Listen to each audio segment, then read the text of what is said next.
नमस्कार, welcome to Shiva study. आप लोग जो है आज देखेंगे भारत में यूरोपीय कंपनी का आगमन, ठीक है ना। तो भारत में जो यूरोपीय कंपनी आती है वो किस प्रकार से आती है, आप लोग देख सकते हैं कि भारत में जो है यूरोपीय कंपनी सबसे पहले पुर्तगाली आता है, फिर डच आता है, फिर अंग्रेज आता है, फिर डेन आता है व फ्रांसीसी, ठीक है ना। ये आपके एग्जाम में इस तरह से कालक्रम में लगाने के लिए दे देगा कि कौन सी कंपनी कब आती है। तो आज तो हम लोग देखेंगे पुर्तगाली कंपनी का आगमन, ठीक है ना, जिसमें हम लोग देखेंगे पुर्तगाली कंपनी का आगमन या फिर पुर्तगालियों का जो है हमारे देश में आगमन। पुर्तगालियों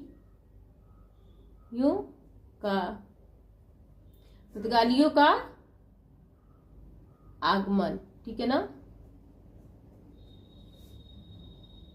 तो ये कहानी जो है स्टार्ट होती है कि भारत में यूरोपीय लोग कैसे आए, ठीक है ना। तो सबसे पहले 12वीं से 13वीं शताब्दी में कुछ ध्यान देने योग्य बातें हैं जो आप लोग देखेंगे कि 12वीं से 13वीं शताब्दी में 12वीं से 13वीं शताब्दी में मार्को पोलो, ठीक है ना। मार्को पोलो ने भारत व चीन की यात्रा की,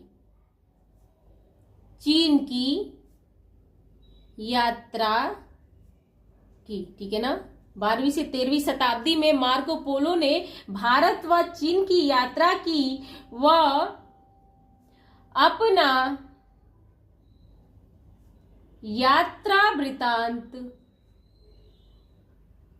अपना यात्रा वृतांत जो है उसने लिखा, ठीक है। उसने अपना यात्रा वृतांत लिखा जिसमें उसने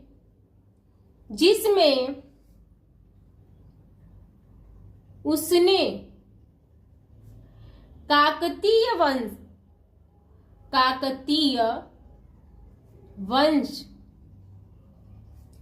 की राजकुमारी, सुना होगा आप लोगों ने, काकतीय वंश की राजकुमारी जो थी रुद्रांबा,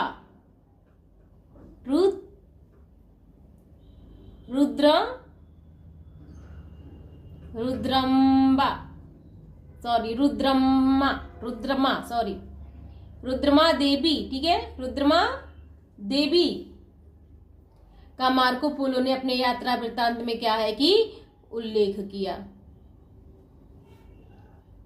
ये 12वीं से 13वीं शताब्दी में जो मार्को पोलो है वह भारत व चीन की यात्रा करता है और उल्लेख करता है अपने यात्रा वृत्तांत में काकतीय वंश की राजकुमारी रुद्रमा देवी का, ठीक है ना। इसके यात्रा वृत्तांत ने, ठीक है ना, आगे हम लोग देखेंगे इस यात्रा वृत्तांत ने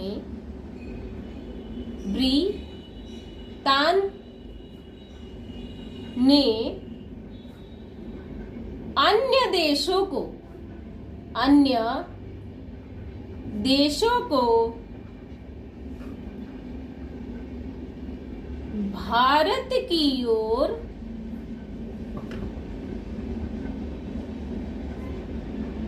आकर्षित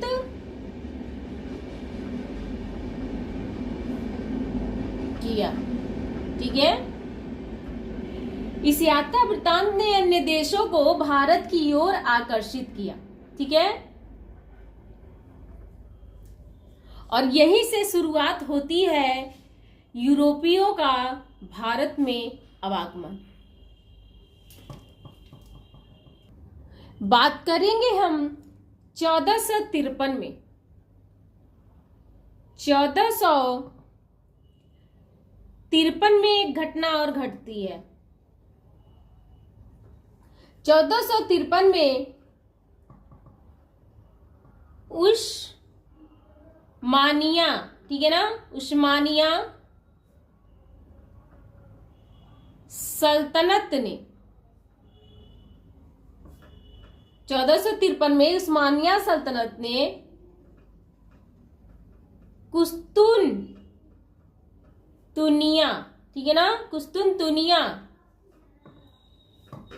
पर अधिकार कर लिया, पर अधिकार कर लिया, ठीक है ना। 1453 में उस्मानिया सल्तनत ने कुस्तुनतुनिया पर अधिकार कर लिया और इस प्रकार से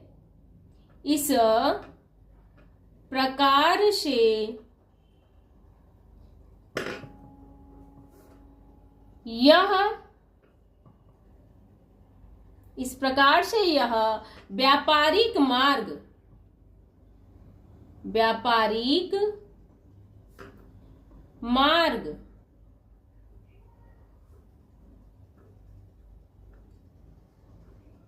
इस प्रकार से यह व्यापारिक मार्ग जो था, ठीक है ना, अन्य देशों के लिए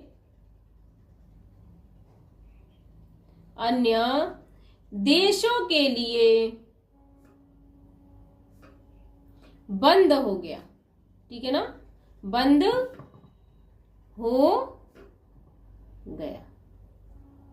अब क्या था, उस्मानिया सल्तनत ने कुस्तुनतुनिया पर अधिकार कर लिया और यह व्यापारी मार्ग था इन लोगों का, यूरोपियों का, ठीक है ना। तो इन्होंने जो क्या है कि अब इनके व्यापारिक मार्ग जो है बंद हो गए और इस क्रम में इनको नए व्यापारिक मार्गों की आवश्यकता थी। तत्पश्चात आप लोग देखेंगे कि फिर क्या होता है, 1487 में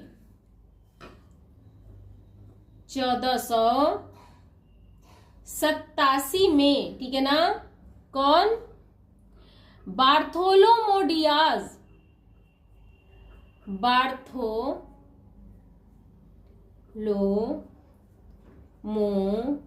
डियाज, ठीक है ना, यह कौन था, तो यह एक पुर्तगाली था, ठीक है ना, जो पुर्तगाली था। उसने क्या किया, केप ऑफ गुड होप नामक रास्ते की खोज की। उसने क्या किया, केप ऑफ गुड होप, ठीक है, की खोज की, ठीक है। 1487 में बार्थोलोमो डियाज जो पुर्तगाली था, उसने केप ऑफ गुड होप की खोज की। यह एक प्रकार का रास्ता था। उसके बाद से 1492 में जो है, 1492 में कोलंबस का नाम सुना होगा आप लोगों ने। कोलंबस कौन था, ये स्पेन नाविक, ठीक है ना। स्पेन का क्या था, स्पेन का एक नाविक था। ये क्या करता है, ने अमेरिका की खोज की, अमेरिका की खोज की। कोलंबस नामक व्यक्ति ने, ठीक है ना, स्पेन का नाविक रहता है, इसने क्या किया, अमेरिका की खोज की। ये निकला तो था भारत की खोज में, लेकिन इसने क्या किया, अमेरिका की खोज कर दी। और उसके पश्चात जो है, आपको पता है कि सबसे पहले कौन सा पुर्तगाली था जो भारत आया, तो 1498 में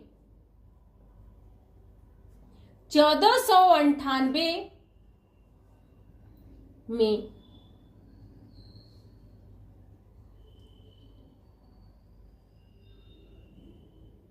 पुर्तगाली नाविक वास्को डिगामा, ठीक है ना, वास्को डिगामा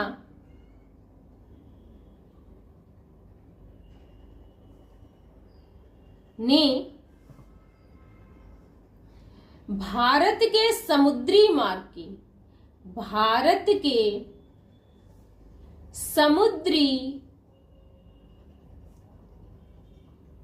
मार्ग की खोज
फिर हम लोग देखेंगे कि पुर्तगाली आते हैं और जो है वो भारत में अपनी कंपनी की स्थापना करते हैं।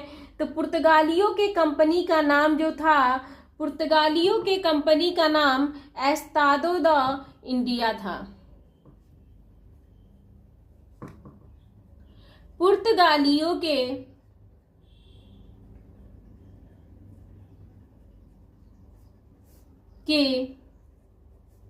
कंपनी का नाम जो है,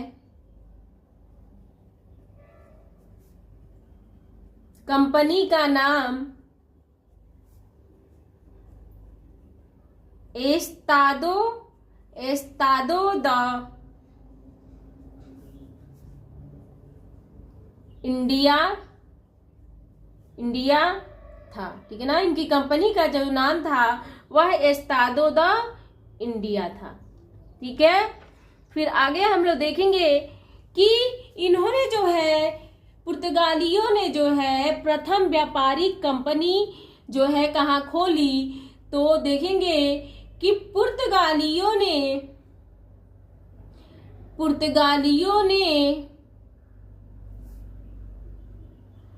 अपनी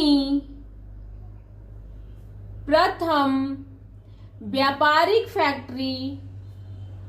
व्यापारिक कोठी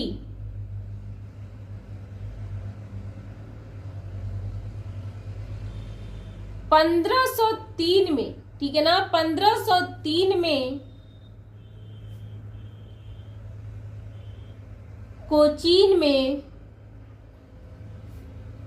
खोली। ठीक है ना, पुर्तगालियों ने अपनी प्रथम व्यापारिक फैक्ट्री कोचीन में खोली। पुर्तगालियों का उद्देश्य क्या था? ठीक है ना, तो हम लोग देखेंगे पुर्तगालियों का उद्देश्य, पुर्तगाली भारत में क्यों आए। ठीक है ना, व्यापार के ही माध्यम से कि उनका और भी कुछ मंशा था। तो फिर हम लोग देखेंगे पुर्तगालियों का उद्देश्य। ठीक है ना, पुर्तगालियों का उद्देश्य, उनका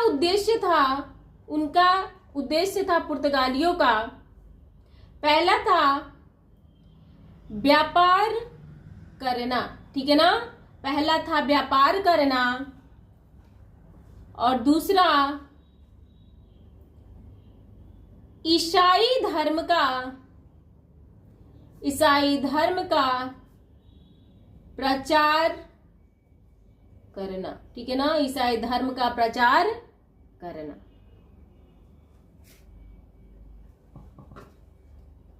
आगे हम लोग देखेंगे इनका और क्या उद्देश्य था। तो व्यापार में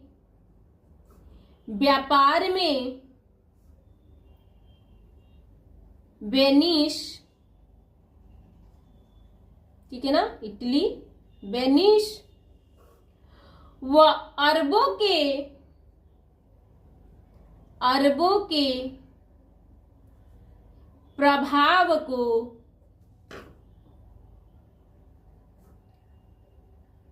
कम करना या तोड़ना। ठीक है ना, कम करना या तोड़ना, व अपना एकाधिकार बनाना। ठीक है ना, वो अपना एकाधिकार बनाना। पुर्तगालियों का उद्देश्य क्या था? तो व्यापार करना, ईसाई धर्म का प्रचार करना, व्यापार में वेनिस, इटली व अरबों के प्रभाव को कम करना और अपना एकाधिकार बनाना। प्रश्न पूछता है कि पुर्तगालियों के आवागमन से मतलब कौन निराश हुए थे, किसको अच्छा नहीं लगा था? तो पुर्तगालियों का आवागमन जो है अरबों को अच्छा नहीं लगा था। ठीक है ना, अरबों में जलन पैदा हो गया था। तो पुर्तगालियों के आने से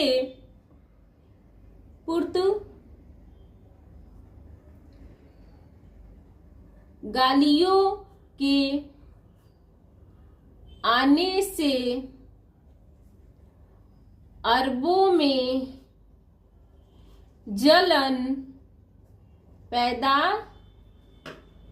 हो गया था। ठीक है ना, पुर्तगालियों के आवागमन से अरबों में जलन पैदा हो गया था।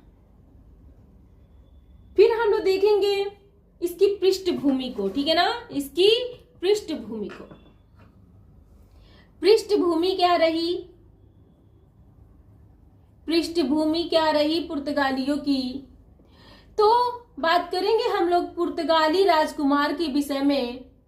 पुर्तगाली राजकुमार, ठीक है ना, पुर्तगाली राजकुमार मतलब स्टार्टिंग में जब कहते हैं वास्को डी गामा आता है, उससे पहले मतलब क्या चीजें रही, क्यों आता है? पुर्तगाली राजकुमार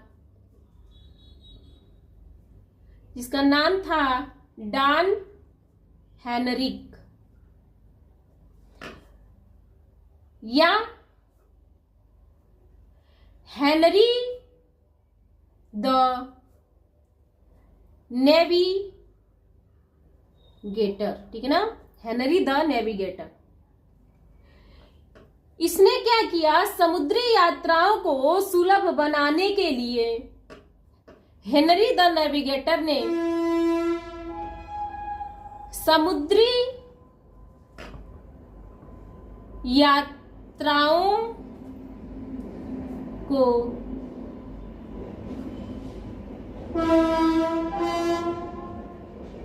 सुलभ बनाने के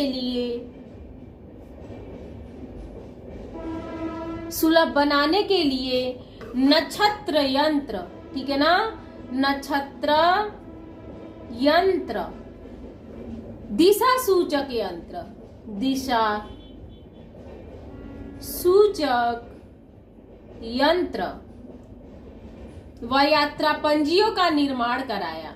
व यात्रा पंजियों का निर्माण कराया, ठीक है ना। पुर्तगाली राजकुमार डॉन हेनरिक या हेनरी द नेविगेटर ने समुद्री यात्राओं को सुलभ बनाने के लिए नक्षत्र यंत्र, दिशा सूचक यंत्र व यात्रा पंजियों का निर्माण कराया, ठीक है ना।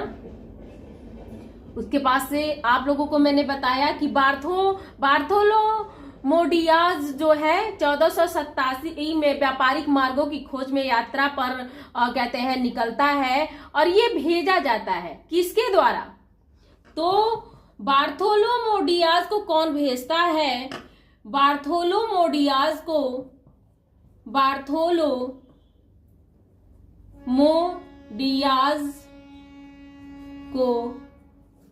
1487 में जान द्वितीय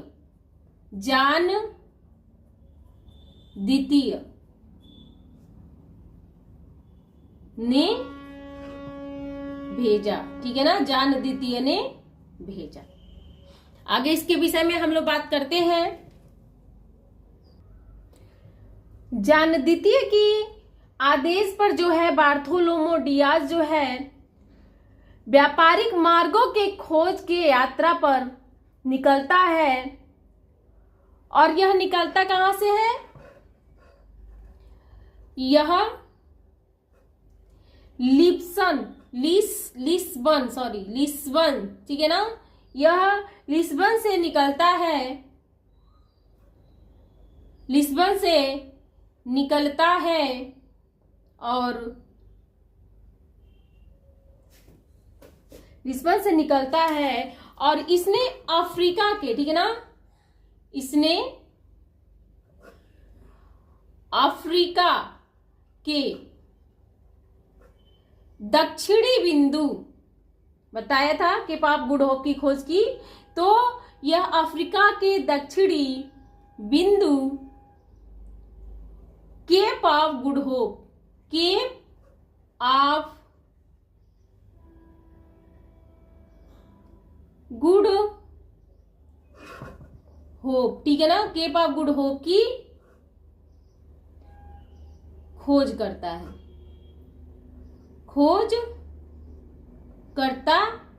ठीक है ना, केप ऑफ गुड होप की खोज करता है, जिसे जो है तूफानी आंतरिक नाम दिया जाता है।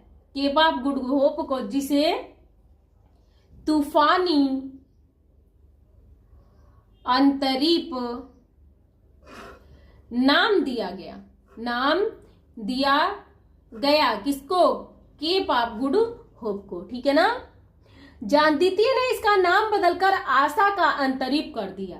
ठीक है ना। जॉन द्वितीय ने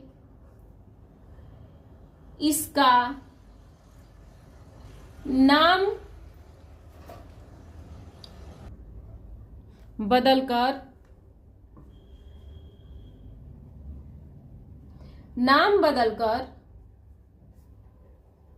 क्या कर दिया? आशा का अंतरीप। आशा का अंतरीप। ठीक है।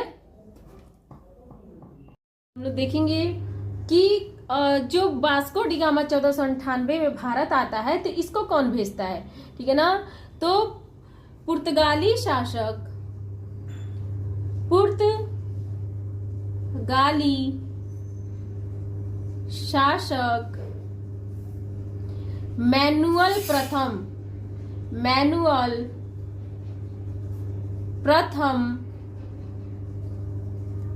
मैनुअल प्रथम ने वास्को डी गामा को भारत भेजता है। ठीक है ना। भारत भेजता है। फिर हम लोग देखेंगे कि मैनुअल प्रथम जो है वास्को डी गामा को 1497 में भारत भेजता है और वास्को डी गामा जो है 1498 को भारत पहुंचता है। 17 मई 1498 को कालीकट के उत्तर में। ठीक है ना। कालीकट के उत्तर में। इसके विषय में हम लोग आगे देखते हैं कि पुर्तगाली शासक मैनुअल प्रथम ने वास्को डी गामा को भारत भेजा। ठीक है ना। भारत भेजता है और वास्को डी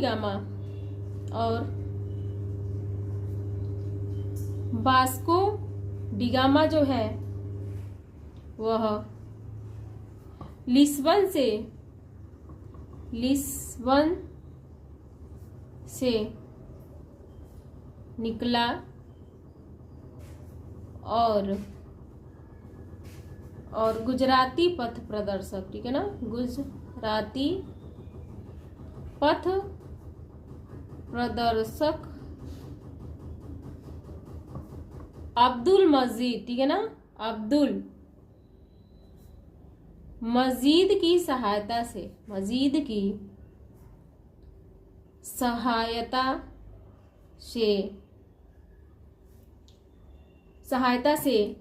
17 मई। ठीक है ना। 17 मई 1498 को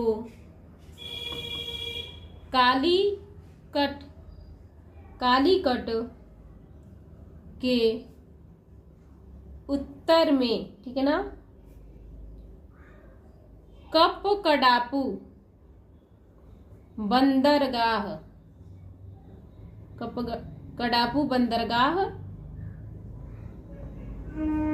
पर उतरता है। ठीक है ना। कपकडापू बंदरगाह पर उतरता है और फिर 20 मई को कालीकट आता है अपने जहाजों के साथ। ठीक है ना। जहाजों के साथ साओ गैब्रियल नामक जहाज से जो है साओ गैब्रियल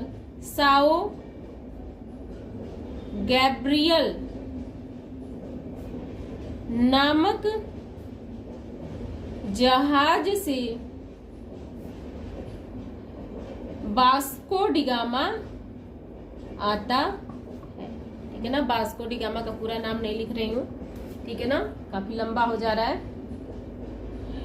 और आपको पता है कि जब वास्को डी गामा भारत आता है तो जमोरियन नामक व्यक्ति जो है जिसकी उपाधि जमोरियन की होती है, और जमोरियन का मतलब सामुरी या सामुद्रिक होता है, ठीक है ना, तो वह उसका स्वागत करता है, ठीक है ना। जमोरियन नामक व्यक्ति वास्को डिगामा का स्वागत करता है, ठीक है ना, वास्को डिगामा का स्वागत करता है। वास्को डिगामा जब भारत आता है तो वो क्या कहता है, तो वो कहता है कि हम मसाले व ईसाई लेने आए हैं, ठीक है ना, हम मसाले व ईसाई लेने आए हैं। इस चीज को मैं लिख नहीं रही हूं। तो वास्को डिगामा जो है भारत में 3 महीने रहता है, ठीक है ना, प्रथम बार आता है तो यह भारत में 3 महीने रहता है, और भारत में जो मसाले, भारत से जो मसाले ले जाता है वह अपनी लागत से जो है कि 60 गुना अधिक मुनाफा कमाता है, ठीक है ना। वास्को डिगामा भारत में 3 महीने रहता है, और वास्को डिगामा जो है कि जो अपनी लागत से ज्यादा मसालों से जो है मुनाफा वह कमाता है, ठीक है ना, उसको बहुत ज्यादा ही प्रॉफिट होता है। फिर यह 1502 में आता है, ठीक है ना, और ये ऐसे पूछा जाता है कि वास्को डिगामा भारत में कब तक रहा, तो हम लोग लिखेंगे कि वास्को डिगामा भारत में 3 महीने रहता है,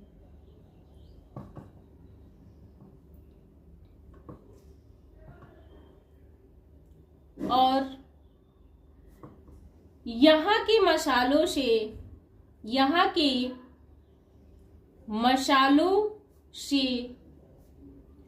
अपने देश में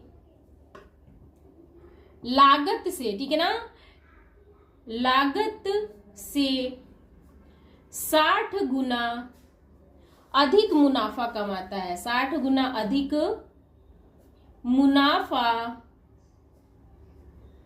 कमाता है, ठीक है ना।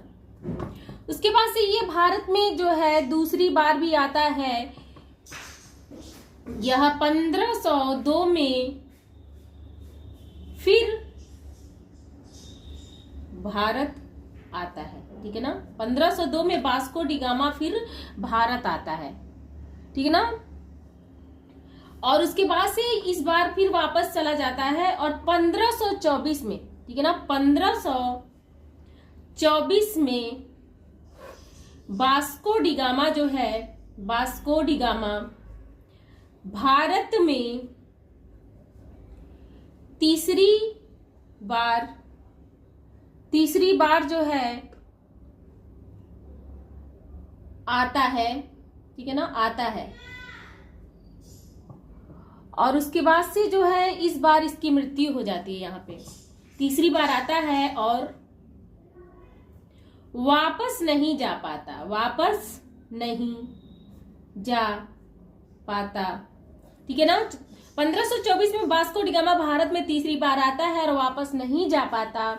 यहीं पर इसकी जो है कि मृत्यु हो जाती है, इसकी मृत्यु हो जाती है, ठीक है ना, यहीं पे इसकी मृत्यु हो जाती है। और वास्को डिगामा की समाधि जो है कोचीन में है, ठीक है ना, तो कोचीन में इसको वास्को डिगामा को दफनाया जाता है, ठीक है ना, दफनाया जाता है। अब वास्को डिगामा जब 1502 में आता है तो यह जो है 15 जहाज व 800 सैनिकों के साथ भारत आता है, ठीक है ना।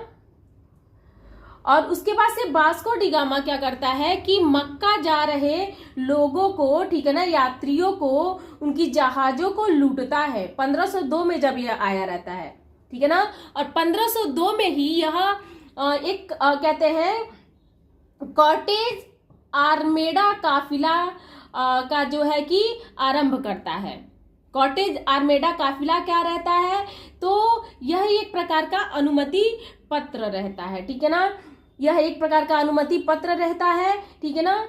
और जो कॉटेज होता है यह एक अनुमति पत्र या पास होता है, ठीक है ना, जिसे सिर्फ अरब और भारतीयों को लेना होता है पुर्तगालियों से सामान्य शुल्क पर। जो व्यक्ति नहीं लेता है उसका वो देखिए क्या करते हैं सब कि मतलब जो लोग हिंद महासागर में व्यापारिक परिवहन करते हैं उनको एक सामान्य शुल्क पर जो है कि इनसे अनुमति पत्र लेना होता है, ठीक है ना।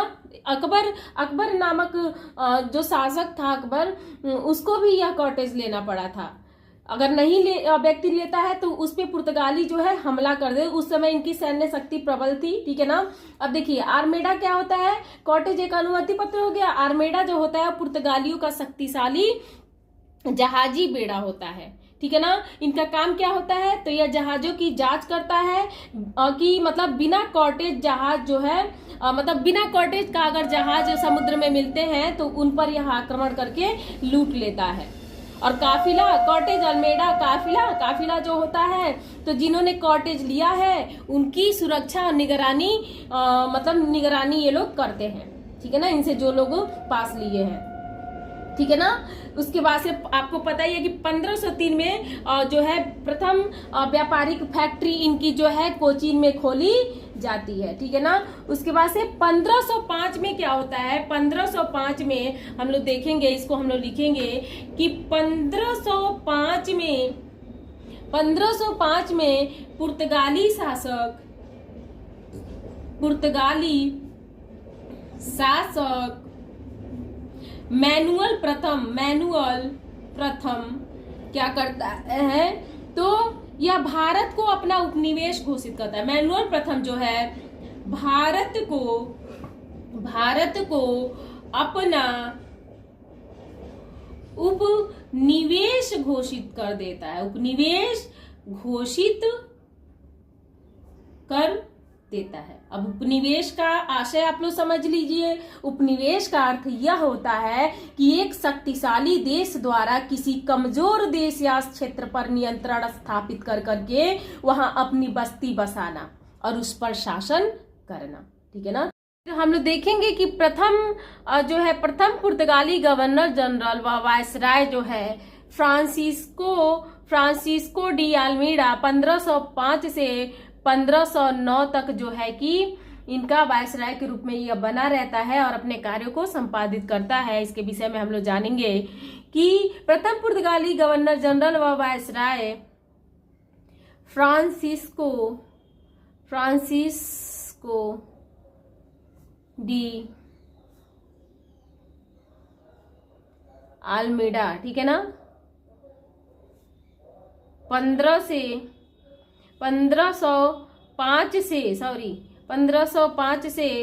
1509 तक, ठीक है ना, 1509 तक जो है रहता है। 1505 में यह भारत आता है, ठीक है ना। 1505 में फ्रांसिस्को डी अल्मीडा प्रथम पुर्तगाली गवर्नर भारत आता है, ठीक है ना। इसने जो है ब्लू वाटर पॉलिसी लागू किया, ठीक है ना। इसने ब्लू वाटर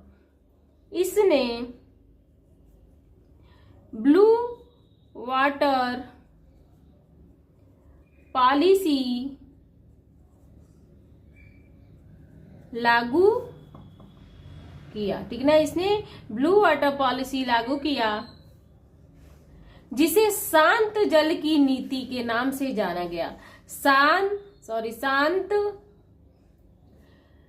जल की नीति, ठीक है ना, शांत जल की नीति के नाम से जाना गया,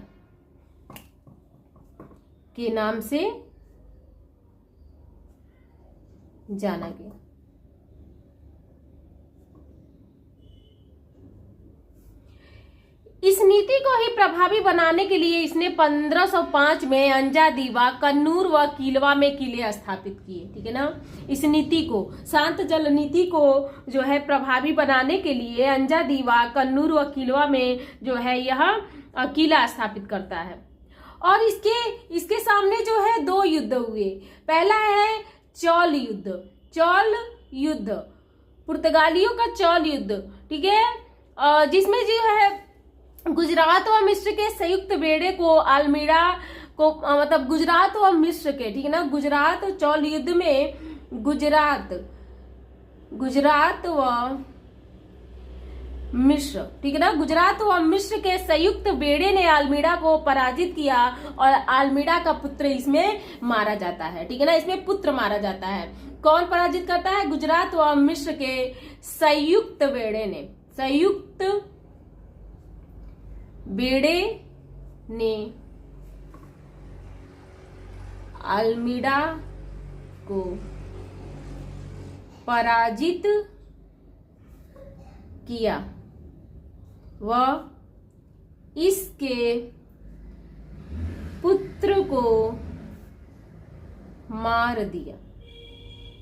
अब ये शांत क्यों बैठने वाला है, ठीक है ना, तो उसके बाद से जो है 1509 में दीव का युद्ध होता है, गुजरात व दीव का युद्ध, ठीक है ना, 1509 में, ठीक है ना, गुजरात व मिस्र के संयुक्त बेड़े से ही, ठीक है ना, जिसमें जो है इसने गुजरात व मिस्र के संयुक्त बेड़े को हरा करके जो है तहस नहस कर दिया, ठीक है ना।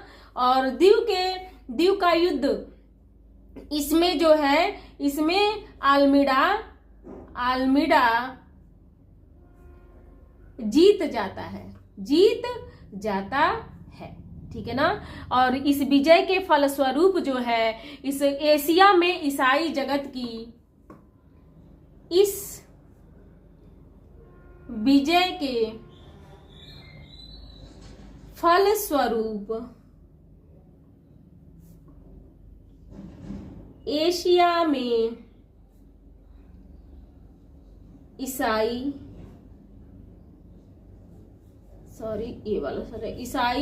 जगत की नौ सैनिक श्रेष्ठता, ठीक है ना, स्थापित हुई, ठीक है ना, ईसाई जगत की नौ सैनिक श्रेष्ठता स्थापित इस विजय के फलस्वरूप। उसके बाद से द्वितीय पुर्तगाली गवर्नर जो है द्वितीय पुर्तगाली गवर्नर जो है गवर्नर अल्फांसो डी अल्बुकर्क, ठीक है ना, अल्फांसो डी अल्बुकर्क आता है, ठीक है ना, 1509 से 1515 तक, 1509 से 1515 तक, ठीक है। आगे हम लोग इसके विषय में देखेंगे कि यह जो है 1503 में भी भारत आया था, जब कोचीन में फैक्ट्री का निर्माण हुआ था, ठीक है ना, और 1506 में भी भारत आया था यह, ठीक है ना। ये इसके 2 बार भारत आने का संकेत प्राप्त होता है। उसके बाद से ये अपने साथ बारबोसा नामक एक व्यक्ति, जिसके विषय में आप लोगों ने सुना होगा कि यह अपने साथ रखता था, बारबोसा नामक एक व्यक्ति को, जो इसका दुभाषिया था, ठीक है ना, ट्रांसलेटर। अब है 1509 में यह गवर्नर के रूप में नियुक्त होता है, 1509 में गवर्नर के रूप में नियुक्त होता है, ठीक है ना, और इसी को पुर्तगाल का वास्तविक संस्थापक माना जाता है, ठीक है ना। 1509 में ये नियुक्त होता है और 1510 में बीजापुर के, ठीक है ना, 1510 में बीजापुर के आदिल शाही से, बीजापुर के आदिल शाही से गोवा छीन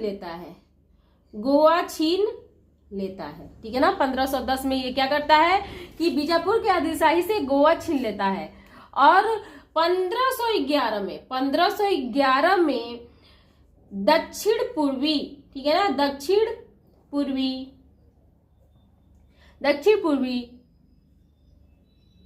एशिया, ठीक है ना, दक्षिण पूर्वी एशिया की व्यापारिक मंडी मलक्का पर भी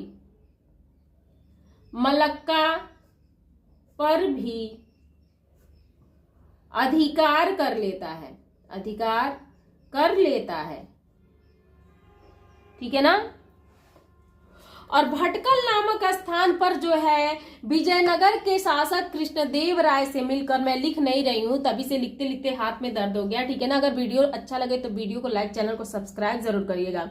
यह भटकल नामक स्थान पर विजयनगर के शासक कृष्णदेव राय से मिलता है और जो है उनसे किला बनाने की अनुमति जो है कि प्राप्त कर लेता है, ठीक है ना। ईसाई धर्म के प्रचार प्रसार को भी अल्बुकर्क बढ़ाता है, ठीक है ना। इसका एक नेक काम यह था कि अपने क्षेत्र में सती प्रथा को रोक देता है, ठीक है ना। लेकिन यह जो एक काम और करता है कि पुर्तगालियों को भारतीय महिला से विवाह करने का प्रोत्साहन प्रदान करता है, यह प्रोत्साहित करता है कि तुम भारतीय महिलाओं से विवाह करो, ठीक है ना, ताकि भारत में इनकी जो सत्ता है और मजबूत हो सके। यह अल्बुकर्क जो था वह मुसलमानों को बहुत तंग करता था।